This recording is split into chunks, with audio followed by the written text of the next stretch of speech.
क्या कहें, वो तो आप सब जानते हैं। आप भी अधीर हुए जा रहे हो, हम भी अधीर हुए जा रहे हैं। भोलानाथ अधीर दादा हमारे मध्य में, चाहूंगा कि आए और अपना कापा प्रस्तुत करें और आशीर्वाद जरूर दें अपना। बहुत बहुत आभार।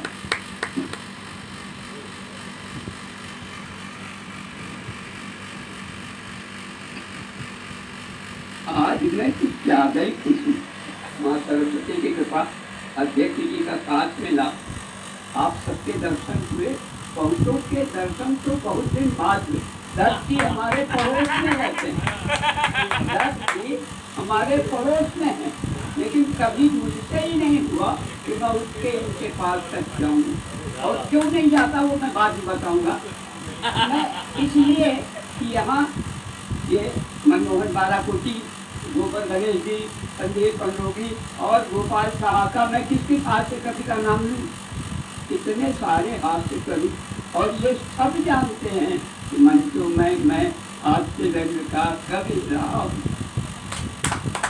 सबसे बुजुर्ग कवि लखनऊ में जो अब नहीं है वो संकी, हमारे पड़ोसी संकी।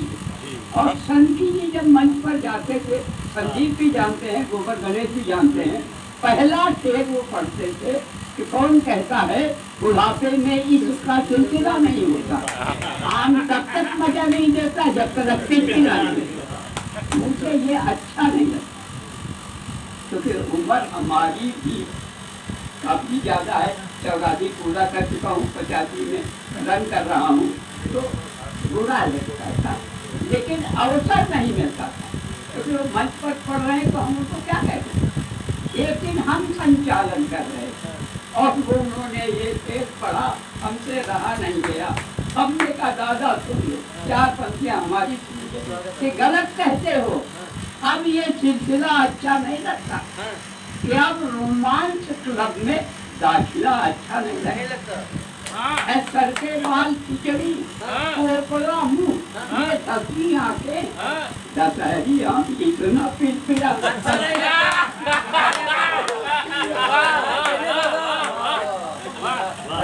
आम। मैं आज हाथ पढ़ने के बिल्कुल मूड में नहीं, लेकिन संदीप अनुरागी को देख के मेरे मन में ये 4 पंक्तियां आ गई, सुना दी। मैं उम्र में काफी हो गया, कहीं भी आने जाने में बहुत बार सोचना पड़ता है कितना पैदल चलना पड़े, ये सब छोड़िए। लेकिन इस उम्र में 2 तरह के आदमी मैंने देखे। एक वो जो सरकारी नौकरी में थे, पेंशन पाते, उनको पैसे का सहारा तो है। बहुतों ने बहुत कुछ किया, बहुत कुछ कमाया, अपने बच्चों के लिए बहुत कुछ किया, मकान भी बनवाया। जब इस उम्र में आ गए तो क्या दशा होती है। एक नवजीत के दो बंद सुनिएगा जरा ध्यान, क्योंकि आप सबको उस उम्र में आना है। बुद्धि भ्रमित सूझती नहीं दिशा, बुद्धि भ्रमित सूझती नहीं दिशा, और अमृत पान का दिए जीविका, जीने की इच्छा। अमृत पान सा दिए जीविका। अंतरा देखिएगा कि आंखों में खंडहर है सपनों के, सपने अब नहीं, आंखों में खंडहर है सपनों के, मुट्ठी में है केवल खालीपन, और अनुभव की छाती को देखते अक्सर हो जाता है भारी मन। तो प्रश्न उठता है, तुमने जीवन में किया क्या। औरों के माथ सजे भाई बहन बेटी बेटा, औरों के माथ सजे इस खातिर अपने को पत्थर पर था गिरा, अमृत पान सा बुद्धि भ्रमित सूझती नहीं दिशा, अमृत पान सा दिशा। और जीवन में हम चाहे जो प्रयत्न करें, आप सब भी करते हैं, हर प्रयत्न सफल नहीं होता। कुछ प्रयत्न बिल्कुल सफल नहीं होते और कुछ आशातीत सफल हो जाते। एक इसका उदाहरण देखिएगा कि चलनी में दूर तक दुआ गया, ऐसा प्रयास कि चलनी में दूर तक दुआ गया, और सरसों तक उग गई अकेली पर। क्या बात है, ऐसे भी काम हुए, ऐसे भी काम हुए। क्या बात है, वाह। चलनी में दूध तक दुहा गया और सरसों तक उग गई हथेली पर। तो सिमटा अस्तित्व एक कोने में, जैसे हक ही नहीं हवेली।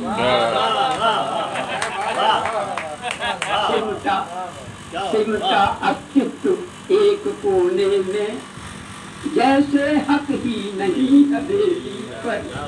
और शायद अंतिम बात कि मुंह बिच काटे दिवस दिखे। मुंह पर बाहर जाके मुंह बिच काटे दिवस दिखे और काटने को दौड़ती है हर दिशा। काटने को दौड़ती है हर दिशा। बुद्धि भ्रमित सूझती नहीं दिशा, अमृतपान साथिये जीवन। और एक छोटा सा ही, बहुत छोटा, क्योंकि आमतौर पर 4 पंक्ति के अंतरे होते हैं, मैं 2 पंक्ति के अंतरों का एक छोटा सा ही सुनाता हूँ। देश प्रेम हमारे दिमाग में है, उसकी जाग रहे हैं, जाग रहे हैं, अभी हमारे ख्वाब नहीं सोए। जाग रहे हैं, अभी हमारे ख्वाब नहीं सोए। भीतर ऊहापोह, विचारों में अजीब उलझन, तरह तरह के अंधे से उत्प्रेरित करते मन। सहमे सहमे डरे डरे सुरखाब नहीं सोए। जाग रहे अभी हमारे ख्वाब नहीं सोए। और चौराहों पर लिखी इबारत भी चौकाती है। किसी के घोषापत्र में होगा इसकी नौकरी देंगे, किसी में महंगाई कम कर देंगे, कुछ वगैरह वगैरह। चौराहों पर लिखी इबारत भी चौकाती है। पानी की चर्चा प्यासे की प्यास बढ़ाती है। हर कराह चुगली करती अहबाब नहीं सोए। हर कराह चुगली करती अहबाब नहीं सोए। जाग रहे हैं अभी हमारे ख्वाब नहीं सोए। अंतिम 2 पंक्तियां हैं, तो क्या शोक में डूब जाए? नहीं। असंतुष्टि का बोझ उगा है सबके चेहरे पर। असंतुष्टि का बोझ उगा है सबके चेहरे पर। फिर भी है विश्वास, बनेगा सोन चिरैया घर। हमारा देश तरक्की करेगा, फिर भी है विश्वास, बनेगा सोन चिरैया घर। क्यों? क्योंकि अभी तक अदब और आदाब नहीं सोए। क्योंकि अभी तक अदब और आदाब नहीं सोए। जाग रहे हैं अभी हमारे ख्वाब।